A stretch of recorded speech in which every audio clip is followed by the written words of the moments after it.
Now we have a shutdown that threatens to pull the food out from American children.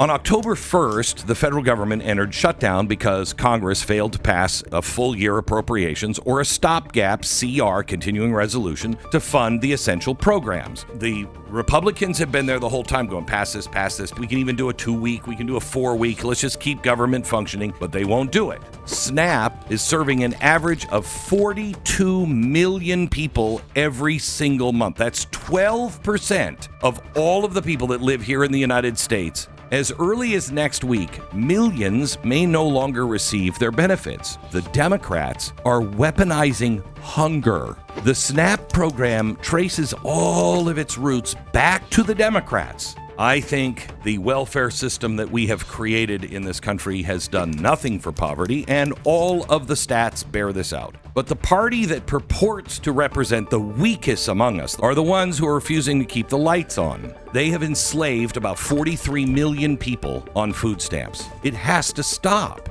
But you don't just take a heroin user and oh, no more heroin for you. When food becomes scarce for families, what happens? Stress rises. That means you're going to have more suicides, more sick people, theft is going to increase, and public unrest may brew. Gee, now who would want that except all of those Democrats who are already sowing the seeds of revolution, pushing for chaos in the streets? And what are they doing? They're turning up the heat.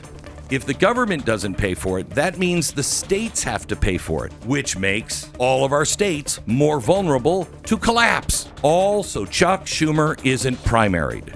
This is going to cause civil unrest. That if they don't give us our money, and they're not talking about the Democrats, they're talking about Donald Trump, well, then it's time to take action ourselves. And you will see an increase in theft. You will see an increase in violence in the streets. It will happen. So let's disarm that by doing the right thing ourselves. We need to stock up our local food banks. If your church has a food bank, please deliver food to the local church. We need to make sure that no one is going to bed hungry because of political inaction. When food becomes a bargaining chip, let's render it bulletproof by putting some meals in some hands. Let's be seen doing real good. Politics be damned. Principles are what matters.